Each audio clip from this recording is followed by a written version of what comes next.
sites. The big national story, 8 days on, the hunt for terrorists involved in the attack on tourists in Pahalgam continues. Prime Minister Modi chairing the second Cabinet Committee on Security meeting since the attack last Tuesday. Meanwhile, Pakistani forces continue to violate ceasefire at the border for the 6th day. The Prime Minister said the Indian Armed Forces have complete operational freedom to decide the targets and the timing of India's response. The government has also reconstituted the National Security Advisory Board. Former Research and Analysis Wing Chief Alok Joshi has now been appointed as the new chairman.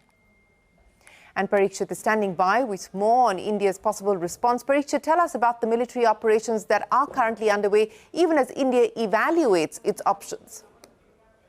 Sources tell CNBC-TV18 that intense counter-terror operations are on in Pahalgam area to hunt for the terrorists who were involved in the strike on civilians. Simultaneous joint counter-terror operations are taking place in Kishtwar, Udhampur and Kathua regions of Jammu and Kashmir.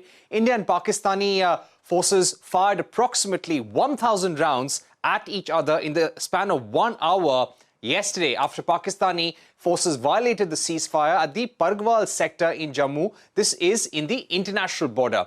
Pakistani forces have been violating ceasefire in Baramulla, Kupwara, Akhnur sectors. Why? Sources explain that Pakistan is doing this because their army believes it can dominate these areas. Pakistan has violated ceasefire at least 15 times since the start of this year, and 6 times at least in the last 1 week alone. TGMO talks were held on Tuesday, and the Indian side warned Pakistan against any such future ceasefire violations. The Indian Air Force is also carrying out military exercises, which are being called routine exercises all across the country, and Rafale fighters have also been brought into these exercises. All right, Parikshit, many thanks for joining us. Now, sources tell CNBC-TV18 that intense counter-terror operations are on in Pahalgam, as Parikshit was just reporting. Simultaneously, joint counter-terror operations are taking place in Kishtwar, Udhampur and Kathua. Indian and Pakistani forces have fired approximately 1,000 rounds at each other after Pakistan violated the ceasefire in the Pargwal sector in Jammu.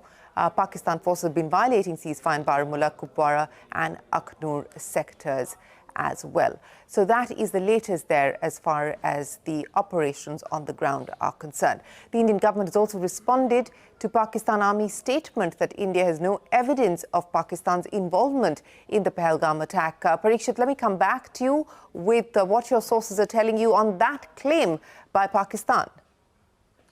Well, the defense sources and sources of the government have said that the DG ISPR of the Pakistani army, whatever he said, it's just a pack of lies, and this is only a cover for them. India actually has irrefutable evidence of Pakistani involvement in terrorist acts, and not just in Pahalgam, but several terror attacks that have taken place over the years. Government sources say that India has evidence of the involvement of Musa, a Pakistani SSG commando, in the Pahalgam attack.